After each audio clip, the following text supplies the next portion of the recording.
hermanos y amigos, que el Señor los bendiga en esta noche. Hoy queremos invitarle a que usted pueda unirse con nosotros y pueda cantar al Señor. Hoy traemos alabanzas, traemos himnos, así que queremos que usted pueda gozarse con nosotros en esta hora. Hay un coro muy conocido que dice: en esta hora la gloria es para Él. Y eso es lo que queremos, hermanos, es nuestro propósito en esta hora, que juntos podamos alabar el nombre del Señor. Este canto lleva como título: En el nombre de Jesús. Y en el nombre de Jesús somos más que vencedores. En el nombre de Jesús podemos seguir adelante, hermanos.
gloria a nuestro Padre Celestial. Hoy traemos unos cantos que seguramente usted recordará y quiero invitarlo a que se una con nosotros y juntos alabemos el nombre del Señor. Escuche estas bellas alabanzas.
Bendecimos la vida de cada uno de los que nos está viendo en esta noche, Señor, que tú puedas estar ahí con ellos, Señor, y que si alguno está pasando por alguna enfermedad, seas tú quien pase tu mano de poder sobre el cuerpo de cada uno de ellos, Señor, y que esta noche se hayan gozado con estos cantos y que esta prédica que van a dar nuestros pastores, que podamos ponerla en práctica y podamos aprender más de ti.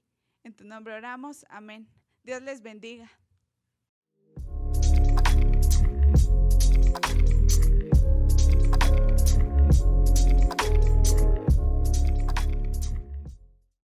Eclesía se hace presente, grupo de pastores de San Juan Zacatepeques, la cual nos reunimos este día jueves para estudiar la carta a Colosenses. Queremos orar, queremos pedir la bendición de Dios, queremos disfrutar de esta noche y esperamos que tanto usted como nosotros podamos alistar nuestras Biblias a la carta a Colosenses. Oremos. Bendito Dios, gracias por la dicha, la oportunidad, el deseo de darnos, Señor, oportunidades también de convivir juntos con nuestros hermanos que hoy estamos en este lugar. Queremos, Señor, honrarte y darte la gloria a ti por lo que eres y por lo que harás por nosotros. Y ahora, Señor, ponemos en tus manos el estudio, deseamos disfrutarlo y que cada uno no solo pueda también vivir, Señor, en su vida personal, en todos los aspectos. Te damos la gloria a ti en Cristo Jesús. Amén. Qué importante poder pensar en esta noche hablando de Cristo como la cabeza de la iglesia. Quisiéramos leer un pasaje que dice en el verso 18 de Colosenses 1. Él es también la cabeza del cuerpo que es la iglesia y Él es el principio, el primogénito entre los muertos, a fin de que Él tenga en todo la primacía. En esta sección del verso 18 encontramos que se empieza la segunda estrofa del himno, la que versa sobre la relación entre Cristo y la nueva creación. En ella vemos también a nuestro Señor, no ya como el creador que diseña, forma y sostiene la naturaleza, como lo dice 1:16 de Colosenses, sino como el Salvador que muere, resucita y vive para cuidar y gobernar a la iglesia. La primera estrofa estableció su preeminencia en la esfera de la creación. La segunda la establece en la esfera de la redención. Procedemos pues del universo natural al ámbito espiritual. Qué maravilloso es esta parte que vamos a estar viendo en esta oportunidad. Igualmente pasamos también de contemplar al Hijo en su existencia eterna a Él mismo en su existencia terrenal y su actual exaltación. La obra de la creación nos lleva lógicamente a contemplarlo antes de la fundación del mundo, pero la obra de la redención nos invita a contemplarlo como el humilde Dios hecho hombre, nuestro Señor Jesucristo, ahora exaltado en gloria. Referirse a Cristo como cabeza de la iglesia parece ser una novedad en las epístolas de Pablo. En cartas anteriores, el apóstol había hablado de la iglesia como el cuerpo de Cristo. Hay varios pasajes que citan esto, como Romanos 12:5 y 1 Corintios 12:12 al 31. Pero ahora, cuando describe a Cristo como cabeza del cuerpo, hasta aquí Pablo había empleado la metáfora del cuerpo para describir la interdependencia, el sentido de responsabilidad mutua, la maravillosa diversidad y el armonioso funcionamiento de los miembros de la iglesia. Ahora la emplea para señalar la supremacía de Cristo pensando en la palabra cabeza. Nosotros vivimos en un mundo, en una generación que tristemente no soporta el concepto de autoridad y sumisión. Nadie debe someterse a nadie. Todos debemos hacer prevalecer nuestros propios criterios y derechos. Y en la familia, el marido no se considera ya la cabeza. Si acaso los dos cónyuges lo son en partes iguales, y puesto que es políticamente incorrecto sugerir que una esposa debe someterse a su marido, al menos es incorrecto sugerir que debe someterse a él más que él a ella. Y puesto que él es que en el Nuevo Testamento emplea la metáfora de la cabeza para describir al marido. Así que qué interesante. También se pretende hablar de la idea de cabeza que no tiene nada que ver con autoridad o señorío. El marido solo es cabeza de su esposa en el sentido de que debe asumir responsabilidad por ella y velar por su bienestar, pero no en el sentido de tener derecho a mandar, tomar decisiones, de ejercer autoridad en la familia. Sin embargo, qué interesante poder observar que tanto en Efesios como en la primera carta a Corintios, el apóstol mezcla su enseñanza acerca del marido como cabeza de su esposa, con enseñanza acerca de Cristo como cabeza de la iglesia, por lo cual es altamente sospechosa cualquier interpretación que haga que los dos sean cabezas en sentido distinto, lo que vale para que el uno tiene que velar por el otro. Así que esperamos aprender de esto. Es más, ¿en qué sentido pues es Cristo cabeza de la iglesia? Preguntamos. Incuestionablemente a esta pregunta tenemos que contestar tanto en el sentido de que Cristo asume responsabilidades por ella, como en el sentido que ejerce autoridad sobre ella. No es que cuestión de elegir entre las dos opciones, sino de dar espacio a ambas. Forman las dos caras de una misma moneda. De hecho, en las escrituras la autoridad siempre debe ir acompañado por un sentido de responsabilidad, y la responsabilidad bien asumida da lugar a la autoridad. Qué importante es esta parte que estamos observando. La autoridad ejercida sin amor se vuelve una tiranía. Nadie tiene derecho a ejercer autoridad en nombre de Dios si no ama. Y cuida sacrificialmente a los que están bajo su señorío, bien entendidos. El cuidado y el gobierno son inseparables, no se pueden separar. Esa parte es de suma importancia. Por eso el apóstol Pablo mismo indica a continuación algunos de los sentidos en que Cristo es cabeza de la iglesia, y aunque tendremos posteriormente ocasión de verlos en más detalles, podemos anticipar ahora que Cristo es cabeza por cuanto, número uno, Él da origen a la iglesia. El verso 18 menciona que Él es el principio. No solo ha creado el universo, también la nueva creación le debe a Él su existencia. O sea, hablando del cuerpo de Cristo, en ese caso la iglesia.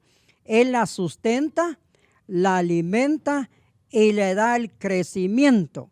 Es más, los miembros comparten la vida o la misma vida de la cabeza. Segundo, Él es el primogénito y por lo tanto tiene la preeminencia, la prioridad que conduce a la primacía según el verso 18 de Colosenses capítulo 1. Y en tercer lugar, de la misma manera que no solo es creador de la naturaleza, sino también sustentador. Asimismo sostiene y cuida la nueva creación.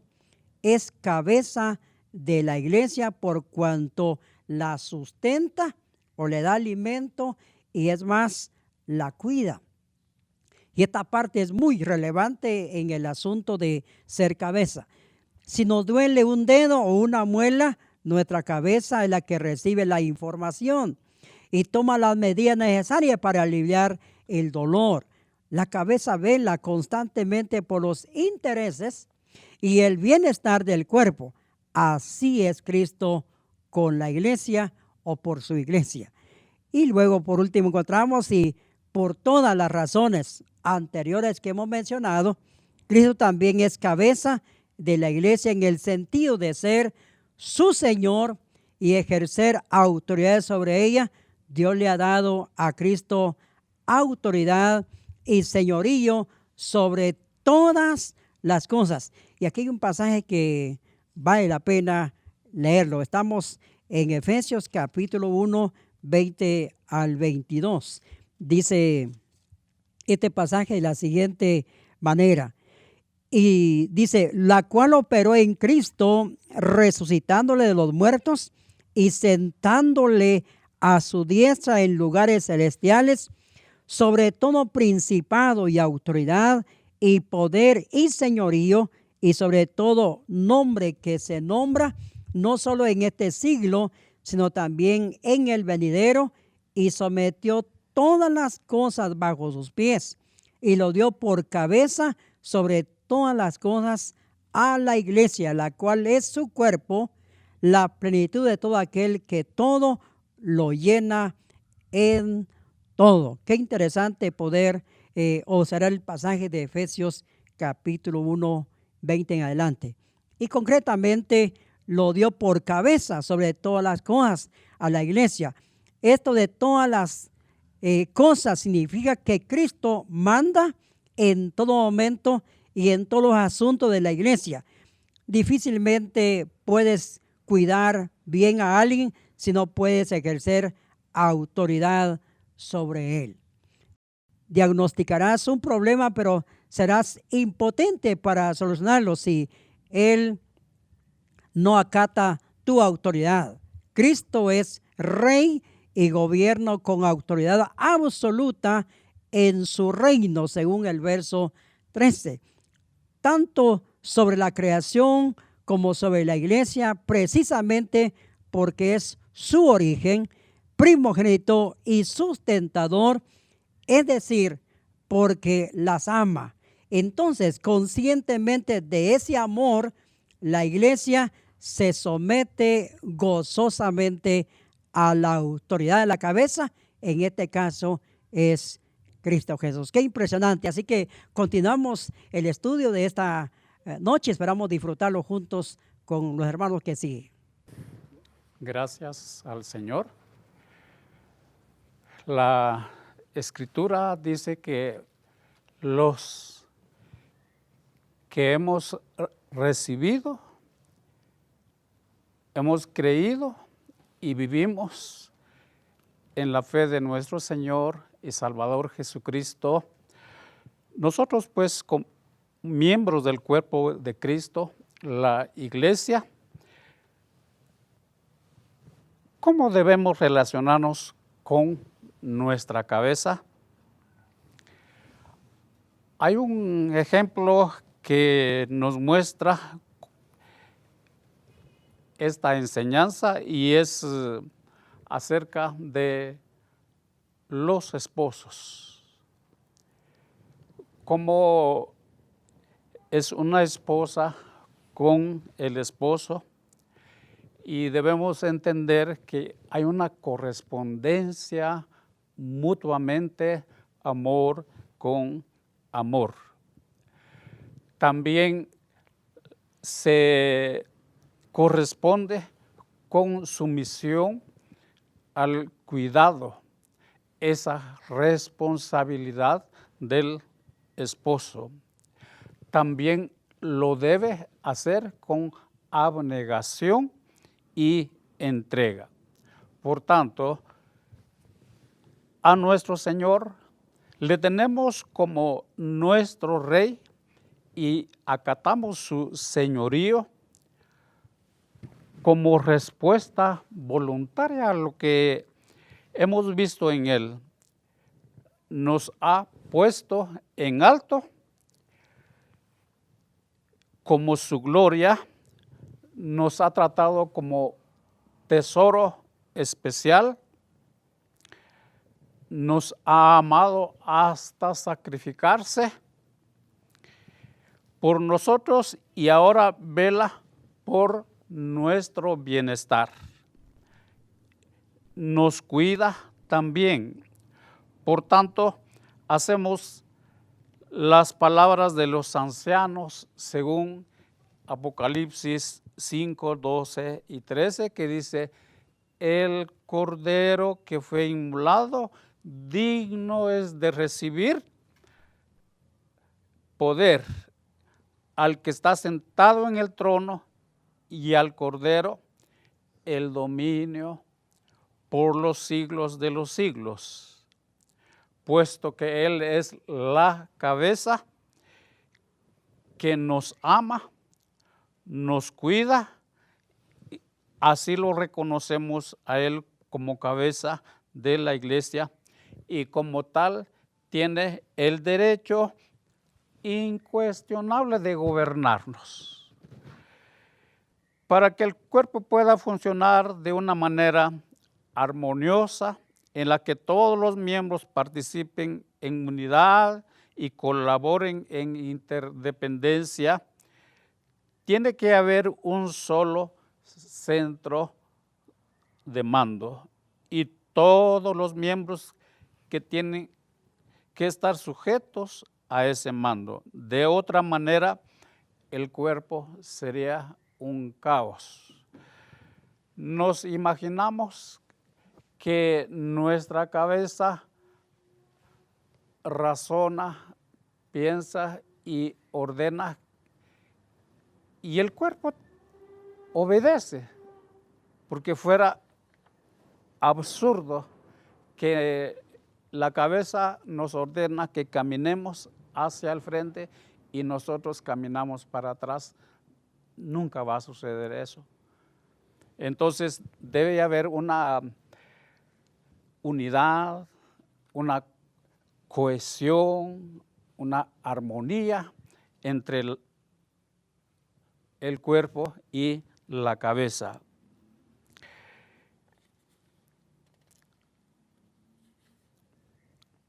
También, antes de dejar esta primera idea que Cristo es cabeza del cuerpo, conviene decir alguna palabra acerca del cuerpo.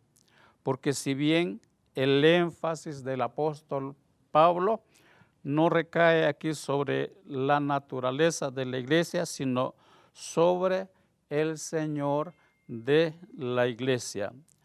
El solo uso de esta metáfora del cuerpo nos invita a reflexionar. Como acabamos de ver, el cuerpo no puede funcionar si no está conectado con la cabeza y sometido a ella. Pero igualmente la cabeza no está completa sin el cuerpo. Es como yo soy casado y muchos de los que estamos aquí somos casados, pero que no tengamos una relación con nuestra esposa, no estaríamos completos. En cierto sentido, pues Cristo como Hijo de Dios es completo en sí, pero porque ama a la iglesia.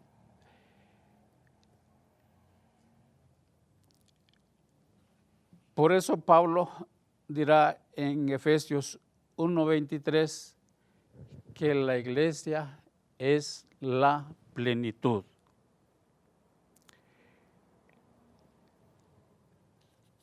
La plenitud de aquel que lo llena todo en todo.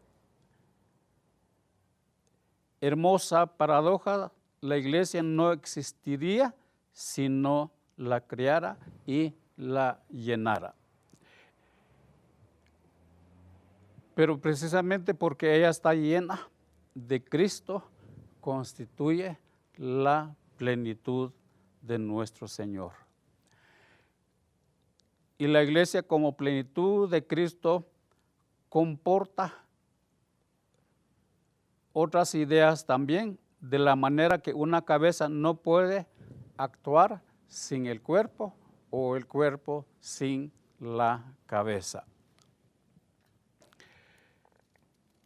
Así Cristo tiene a bien utilizar a la iglesia para llevar a cabo sus propósitos salvadores en el mundo. La cabeza manda y ella actúa siguiendo sus directrices. Cuando la cabeza ejerce una autoridad legítima acompañada por amor entrañable e incondicional, y cuando el cuerpo obedece gozosamente las instrucciones de la cabeza, entonces hay testimonio eficaz y una extensión poderosa del Evangelio. Que Dios nos dé esa bendición de ser nosotros el ideal de funcionar como lo requiere la cabeza.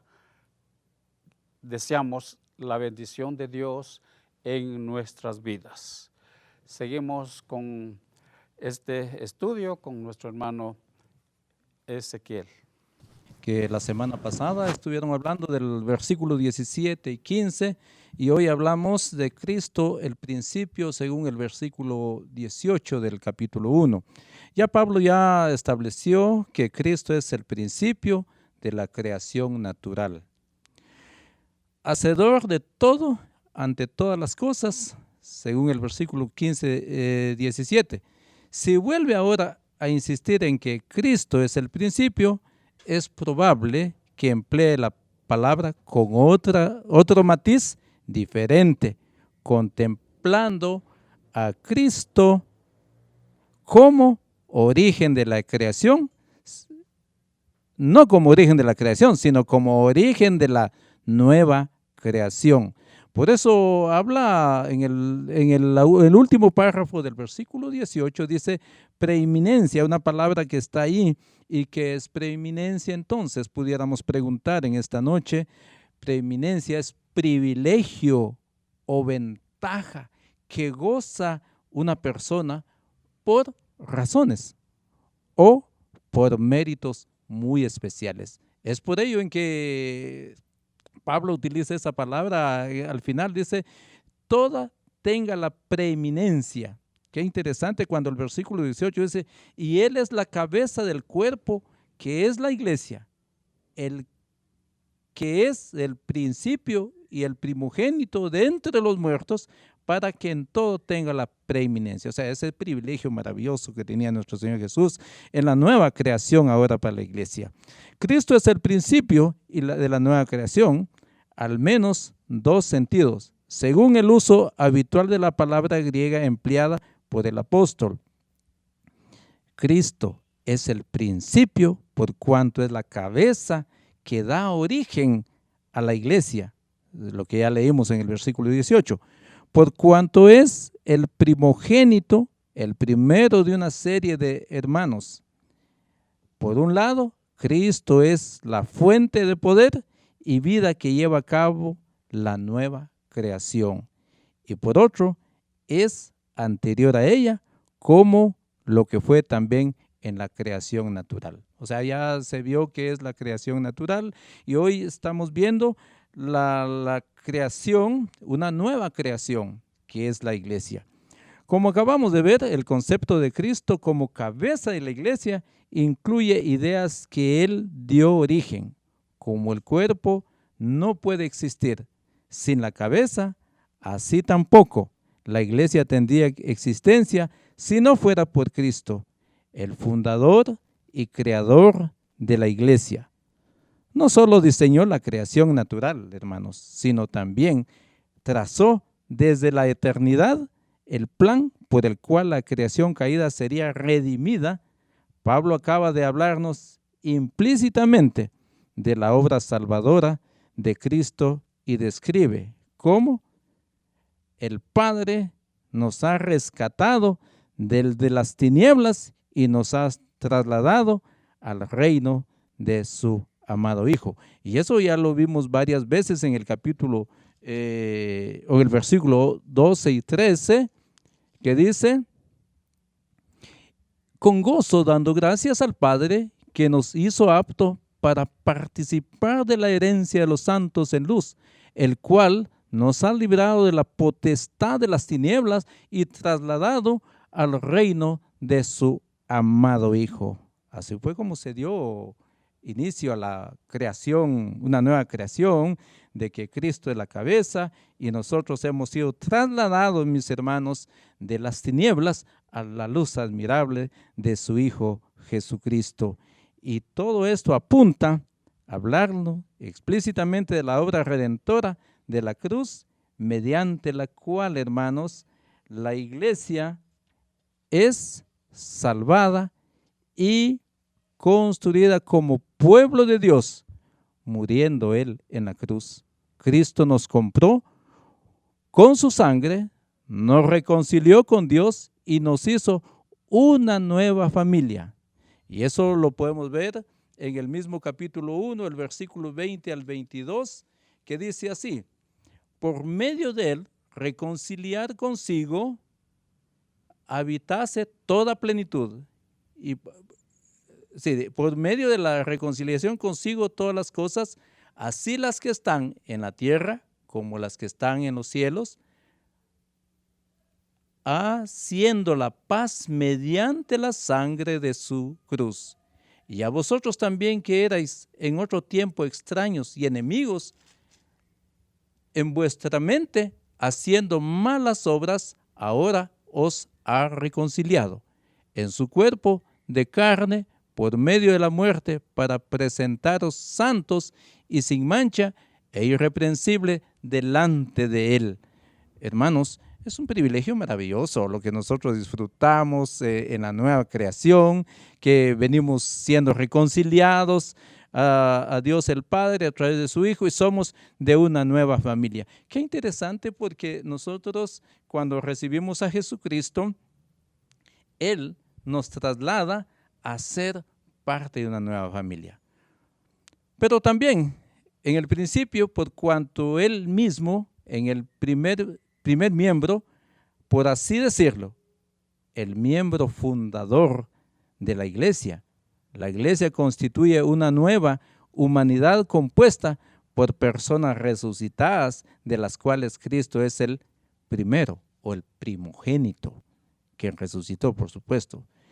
Vimos en torno a la relación entre Cristo y la creación que su primada es doble, es preeminente, tanto a causa de su obra soberana como a causa de su prioridad temporal.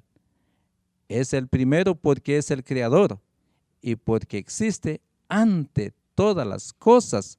Ahora vemos que lo mismo es cierto de su relación con la nueva creación. Él es el primero, por tanto, es el creador de la iglesia, como parte antecede temporalmente a los demás creyentes en su resurrección, porque Él es la primicia, por supuesto. En el Nuevo Testamento he empleado diversas metáforas para expresar esta doble primaria de Cristo. Pienso, por ejemplo, en la metáfora de la piedra angular. Pablo mismo la emplea en el texto paralelo de Efesios 2:20 y 22.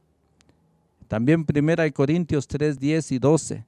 1 Pedro 2:4 al 8 habla de la piedra angular. Él es el principio de un edificio. Tanto porque la primera piedra se coloca como porque sirve de origen a las demás piedras. Estas dependen de ella y son colocadas en relación con ella. Por eso, cuando habla en Mateo 16:18, es interesante cuando le dice a Pedro que tú eres Pedro y sobre esta roca edificaré mi iglesia. Hay un fundamento, por supuesto. Sin embargo, aquí Pablo elige otra metáfora. No describe a la iglesia como un edificio del cual Cristo es la piedra angular. Tampoco sigue hablando de la iglesia como cuerpo del cual Cristo es la cabeza. Cambia la imagen y contempla a la iglesia como una familia en la cual Cristo es el hermano mayor y el primogénito. Qué interesante, cuando hemos venido a ser parte de la familia de Dios, sabemos que hay un hermano mayor, hay un primogénito, y que es Cristo Jesús. Elige esta metáfora, por supuesto, a fin de mantener el paralelismo con respecto a la primera estrofa del himno que vinieron hablando nuestros hermanos la semana pasada, del versículo 15 al 17, en la cual ha llamado a Cristo el primogénito de toda creación. Estimado televidente, estimado hermano, que está usted de aquel lado, yo creo que yo me pongo a pensar, ¿qué le queda a usted como gratitud a Dios por ser parte de esa nueva familia? Yo digo que lo único que nos queda es exaltar el nombre de nuestro Señor Jesucristo, alabarle de todo corazón y también darle toda la adoración a Él, porque hoy somos miembros de la gran familia de Dios.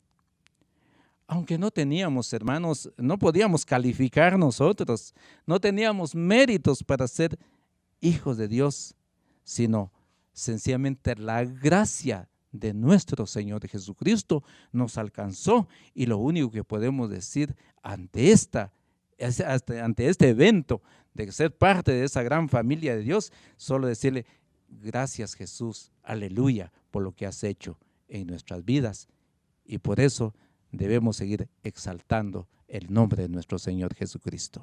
Continúa el pastor Abdiel con nosotros. La manera en que el apóstol Pablo nos va exponiendo y como que fuera abriendo algo cada vez más profundo en lo cual nosotros nos vamos sumergiendo a través del estudio de la palabra del Señor con base a la carta del apóstol Pablo a Colosenses. Hemos hablado hoy de Cristo como cabeza, y en el sentido de cabeza se ha enfatizado el detalle de la responsabilidad y de la autoridad. Hemos hablado también de Cristo como el principio, como esa manera de poder, el que le da origen a todo, y una palabra que sobresale tanto en el texto como en lo que hemos hablado es la primacía, ese primer lugar que debe tener en todo sentido y en diferentes escenarios. Y hablamos se ha hablado de esa doble primacía, de esa manera en que él antecede a las cosas, es el primero de todo. Todas las cosas tuvieron que suceder o acontecen a razón de él. Y ahora vamos a hablar que él es el primogénito de entre los muertos. Dice la palabra del Señor ahí en Apocalipsis capítulo 1, verso 5, va a decir la palabra del Señor algo muy importante. Jesucristo es el testigo fiel, el primogénito de los muertos y el soberano de los reyes de la tierra, al que nos amó y nos lavó de nuestros pecados con su sangre. Es algo tan maravilloso que podamos entender la parte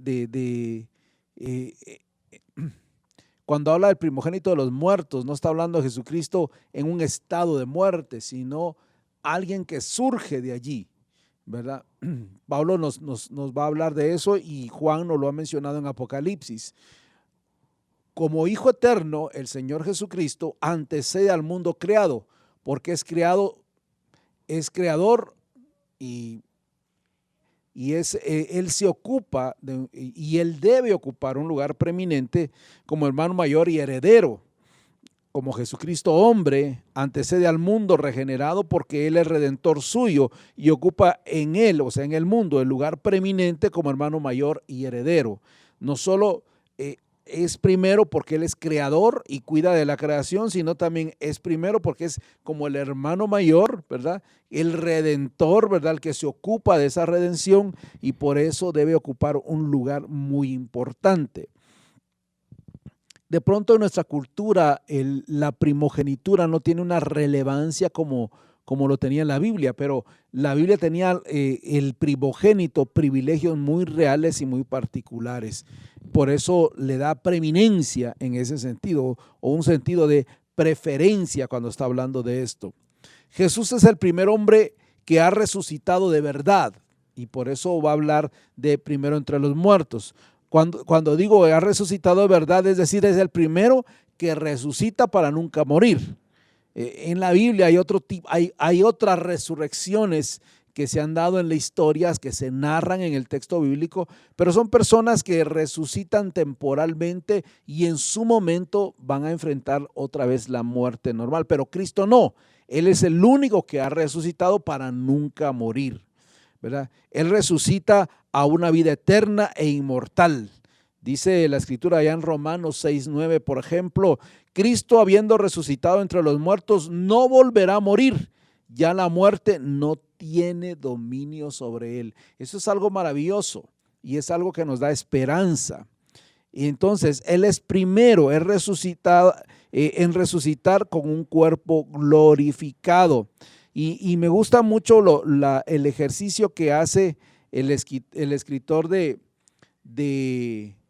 allí en 1 Corintios, en el libro de Corintios capítulo 15, versos 42 al 49, el apóstol Pablo hace una connotación que quiero que usted me preste un poquito de atención a esto. Mire lo que dice, voy a tratar de leérselo acá. Dice, así también es la resurrección de los muertos. Se siembra en corrupción y se resucita en incorrupción.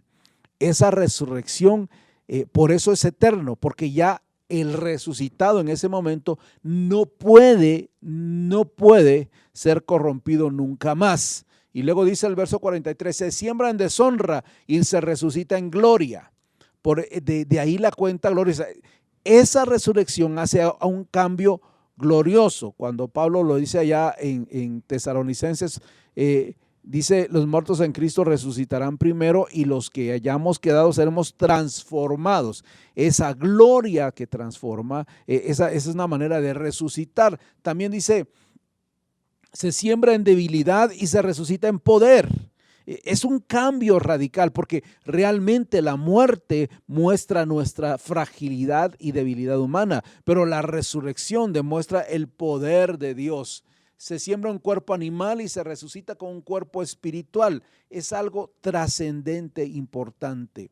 Y termina diciendo el verso 49 siempre de 1 Corintios 15. Y así como hemos traído la imagen terrenal, traemos también la imagen celestial. Es algo completamente transformador. Cuando la Biblia habla de Jesucristo, el primogénito entre los muertos, es aquel que ha surgido de ahí ya con un cuerpo glorioso, lleno de poder, y eso es lo que debe darnos consuelo a todos nosotros. Por eso su resurrección tiene grandes implicaciones para él mismo, porque él vence la muerte, él queda vindicado por Dios en cuanto a su propia integridad y en cuanto a sus pretensiones mesiánicas, sino que ahora también aporta para nosotros beneficios de redención. Lo grande de la palabra primogénito, que se emplea en el contexto de una relación de Jesucristo con la iglesia, es que da a entender que puesto que Cristo es el principio de una nueva humanidad, habrá otros muchos que seguirán delante de desde la muerte a la vida eterna. Es decir, usted y yo, recuerde la esperanza que predicamos cuando alguien fallece. Un día nos veremos. Hay una promesa de resurrección. Hay una promesa de una resurrección, así como acá, de lo corruptible a algo incorruptible, de lo débil a algo poderoso, de lo humillante a algo glorioso. Es lo que hemos venido aprendiendo o aprendemos a la luz de la Escritura. Dios tiene la intención de llevar a muchos hijos a su gloria, como lo dice en Hebreos capítulo 2, verso 10. ¿Verdad? Hijos de Dios y hermanos del primogénito. Eso somos, usted y yo. Somos hijos de Dios y hermanos del primogénito, del que se levantó de los muertos, ¿verdad? De aquel que pasó por un proceso humillante y se levantó con poder. Entonces podemos decir que Jesús no solo ha ganado una victoria personal sobre el reino de la muerte, sino que ha ganado en beneficio de todos los que creen en Él. Esa victoria nos incluye a nosotros. Ciertamente venció a la muerte en sí, pero también lo hizo por nosotros.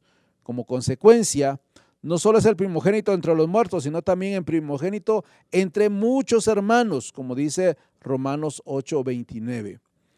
Habiendo entonces vencido a la muerte, tiene en sus manos las llaves importantes, las llaves del Hades, y ostenta una prioridad sobre la vida y la muerte. Me interesa leerle esta porción de la Escritura que está allá en Juan capítulo 5, versos 24 al 29. Oiga lo que dice. De cierto os digo, el que oye mi palabra y cree el que me envió tiene vida eterna y no vendrá condenación, mas ha pasado de muerte a vida. De cierto os digo, viene la hora, y ahora es, cuando los muertos oirán la voz del Hijo de Dios, y los que oyeren vivirán.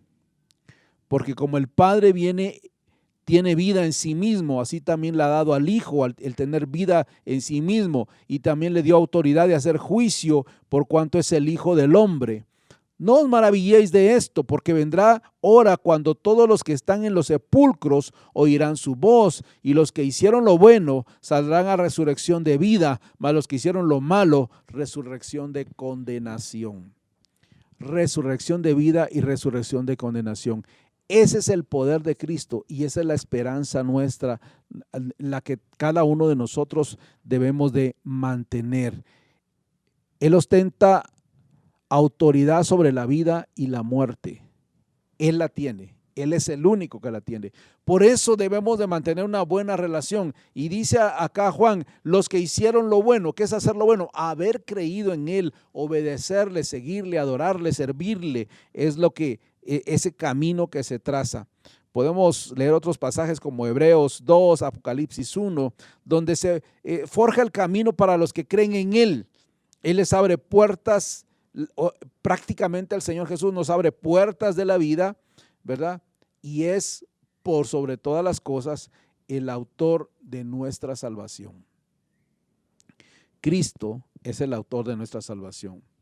Nosotros entonces tenemos una firme esperanza de resurrección gracias a la resurrección de Jesús. Primera de Pedro 1:3 dice, bendito sea el Dios y Padre de nuestro Señor Jesucristo, que según su grande misericordia nos hizo renacer para una esperanza viva por la resurrección de Jesucristo de los muertos. Una esperanza viva por la resurrección de Jesucristo de los muertos. La resurrección de Cristo es lo que fundamenta nuestra esperanza, una esperanza viva porque se basa en alguien que está con vida, una que es real. Entonces, si el Señor logró hacer eso, cualquier otra cosa es posible y por eso demanda que nosotros nos mantengamos centrados y concentrados en Él. Y es algo que no debemos de desmayar. Si usted le presta atención al texto, se ha vestido del hombre nuevo y ahora se encuentra en medio de un proceso de constante crecimiento. ¿Quién?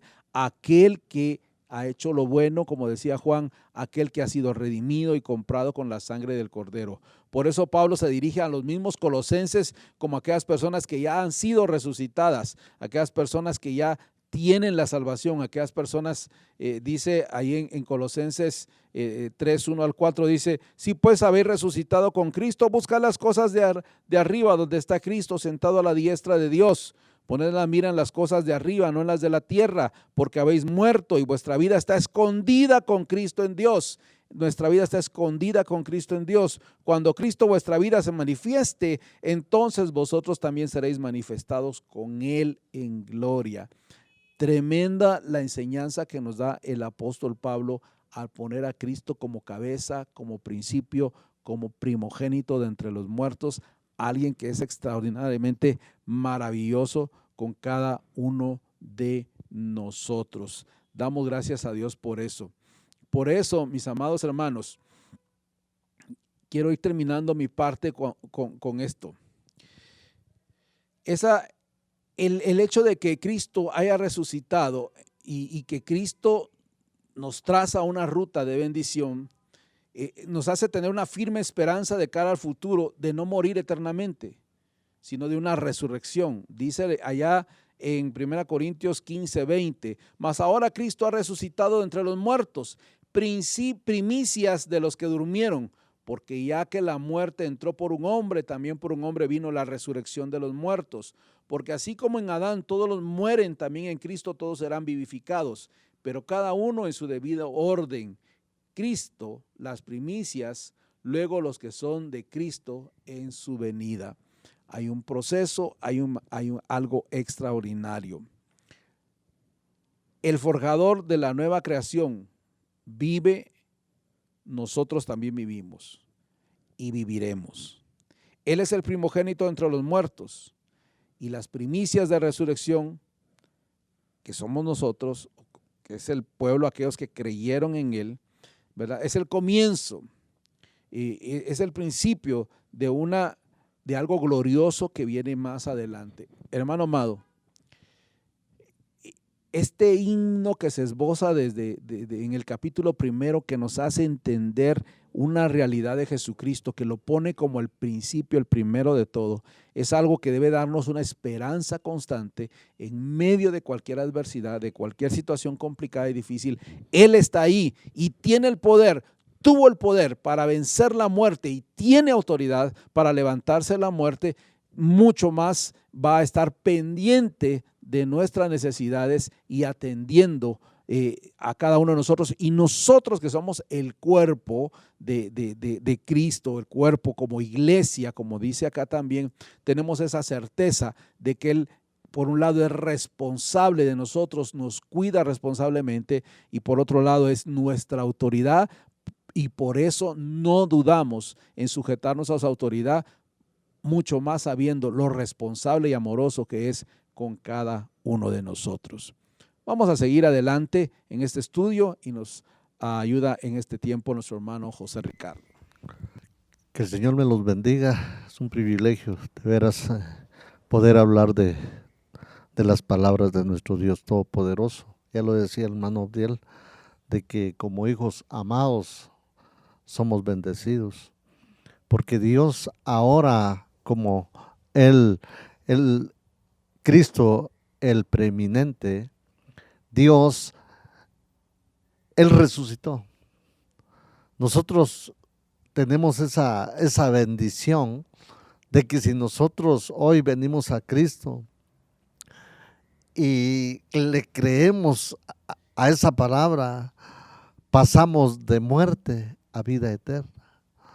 Entonces, el mensaje, mis queridos amigos que nos escuchan, es un mensaje de una tremenda bendición. El apóstol Pablo decía que si Cristo no hubiera resucitado, en vano hubiera sido la predicación. ¿Por qué? Porque Dios es el forjador, Dios es el modelo para que hoy nosotros tengamos esa convicción de que, como decía Pablo, si muero, me voy con Cristo. Y si no muero, trabajo tengo. Entonces nosotros no deberíamos de estar tristes mayormente en esta etapa de nuestra vida que estamos pasando. Estamos siendo quizás humillados por ciertas crisis que el mundo está pasando, pero a mucha gente esto lo ha llevado a un temor, a un miedo. Yo quiero decirte algo, mi querido amigo, si hemos creído en Cristo Jesús y si no lo has hecho, este es el momento para que tú lo hagas, porque este es el momento en el cual Dios dice, venid luego y estemos a cuenta, porque Dios está llamando a sus hijos, de que Él dio su vida, Él sufrió en la cruz del Calvario, Él se fue con el propósito de ganarnos a nosotros, de que hoy nosotros podemos decir que Cristo es nuestro Padre Celestial. Por eso habla acerca de la preeminente y dice que Él es la cabeza del cuerpo, que es la iglesia. Él es el principio, Él es el primogénito dentro de los muertos, para que en Él tenga la preeminencia. ¡Qué tremenda bendición! Yo estoy convencido de que el día que muera, sé que estará allá con mi Padre Celestial. Y esa generación que van detrás de mí, mis hijos, mi esposa, mi familia, ya les he predicado de ese mensaje. Entonces ellos no van a decir, a mí no me predicaron el evangelio, porque Él es la cabeza del cuerpo, que es la iglesia. ¿Y cómo podemos ver esto? No es que Cristo se haya sometido a una dura experiencia de la encarnación, muerte y resurrección con la sola intención de exaltarse a sí mismo. No, al contrario, dice que se humilló hasta lo sumo por amor a nosotros. Su actuación, lejos de ser interesada y egocéntrica, constituye el máximo ejemplo de abnegación y de renuncia a intereses personales. Por tanto, no es que él mismo haya buscado tener en todo la primacía, sino que él ha placido al Padre concederle, como veremos en el verso 19, por cuanto agradó al Padre que en él habitase la plenitud. ¿Cómo podemos nosotros obtener que Dios se agrade de nosotros? Es a través de la obediencia, a través del cambio que hay en nosotros. Yo siempre lo he dicho, de que nosotros como hijos de Dios somos la diferencia en esta tierra.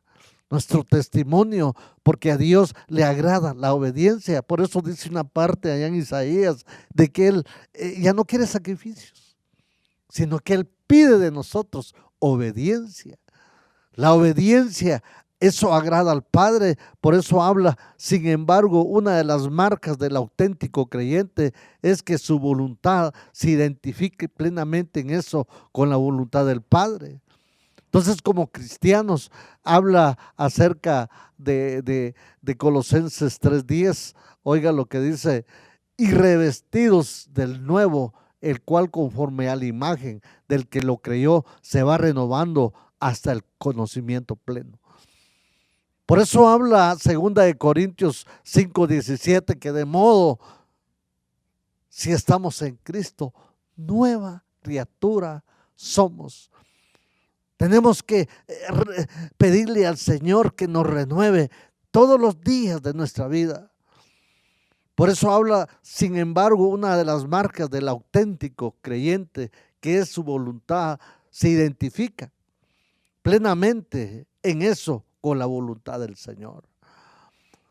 Por eso, mis queridos hermanos, mis queridos amigos, es importante de que hoy usted puede hacer sus votos delante del Señor, reconociendo de que Dios aún dice Isaías, que los brazos de Jehová no se han acortado, sino que aún está llamando para que procedamos al arrepentimiento. Dice Isaías 1:18, venid luego y estemos a cuentas. Amigo, ¿qué es lo que está pasando en tu vida? Quizás te has detenido, quizás has estado pensando, lo voy a hacer mañana, lo voy a hacer pasado, pero yo quiero decirte que para la muerte no hay un día específico. Te puede tocar ese día, y si no estás preparado, qué tremendo sería. Nosotros tenemos que tener ese cuidado, ya que como hijos de Dios, Dios hoy nos está usando, hoy somos la trompeta del Señor para poder hablar. Hay otro pasaje que dice allá en Colosenses 1:15-17, y dice que Él es la imagen del Dios invisible, el primogénito de toda la creación, porque en Él fueron creadas todas las cosas, las que hay en los cielos, las que hay en la tierra, visibles e invisibles, sean tronos, sean dominios, sean principados, sean potestades, todo lo fue creado por medio de Él y para Él. Y en Él, antes de todas las cosas, y todas las cosas en Él subsisten. Pero asimismo confesamos que se la merece aún más a causa de lo que ha hecho, quizás tomar forma humana, conocer en personas nuestras miserias, sufrir los atropellos de un mundo incrédulo y rebelde y morir en el sacrificio expiatorio con la finalidad de rescatarnos de la tiranía de Satanás y liberarnos de un negro futuro de perdición. Así pues celebramos la suprema autoridad de Cristo y aclamemos el nombre que es sobre todo nombre. Allá en el libro de Filipenses capítulo 2, verso 9, dice: por lo cual Dios también le exaltó hasta lo sumo y le dio un nombre que es sobre todo nombre. Para que Dios recibiera del Padre ese nombre, Rey de reyes y Señor de señores, no fue fácil. Él sufrió. Él llevó esa cruz. pero Él lo llevó con propósito. Él murió por ti y por mí. Los ángeles pueden deslumbrarnos y los demonios aterrarnos, pero ninguno es remotamente comparable con nuestro Señor, el primogénito, el principio, el preeminente, verdaderamente. Dice en Colosenses capítulo 3, verso 11, donde ya no hay griego ni judío, circuncisión ni circuncisión, bárbaro ni escrita, siervo ni libre, sino que en Cristo Él es todo y en todo. Entonces, ya no existen razas como hoy nosotros quizás hacemos acepción de personas. Ya no, en Cristo, cuando nos llegamos a Cristo, somos una sola etnia, somos un solo linaje. Dice 1 Pedro 2:9 que nosotros somos linaje escogido, real sacerdocio, nación santa, para anunciar las virtudes de aquel que nos llamó de las tinieblas a su luz admirable. Que Dios te bendiga, mi querido amigo. Que Dios te bendiga. Si tú puedes hoy levantar tu mano y recibir a Cristo como el único y suficiente Salvador de tu alma, si lo puedes hacer, hágalo en esta mañana. Dígale: Señor, yo te recibo con todo mi corazón. Yo te recibo como el único y suficiente Salvador de mi alma. Si lo hiciste, mi querido amigo, yo te bendigo, te felicito, porque has hecho un nuevo voto con el Señor. Que Dios te bendiga, que Dios te guarde, y hasta la próxima. Le estaré dejando el tiempo a mi hermano Otiel. Quiero dejarles con este pensamiento en este tiempo que estamos cerrando. Los ángeles pueden deslumbrarnos y los demonios aterrarnos, pero ninguno es remotamente comparable con nuestro Señor y Salvador Jesucristo, con el primogénito, con el primero, con el principio, con el preeminente, nuestro verdadero y único Señor, Cristo Jesús, quien es todo y en todos y por todos. Así que le agradecemos al Señor por esta oportunidad. Vamos a terminar orando en este tiempo, bendiciendo su vida y agradeciendo que nos acompaña en este estudio. Dios eterno, Padre amado, gracias por esta oportunidad que nos das de llegar a tu pueblo, a tus hijos a través de esta transmisión.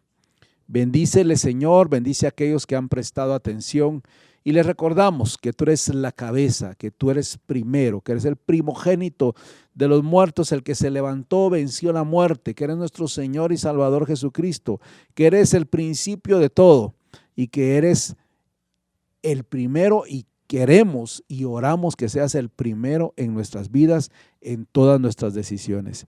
Gracias por este tiempo y oportunidad que nos das de estar juntos, de acercarnos a tu presencia, de dejarnos envolver por tu gracia y por tu amor.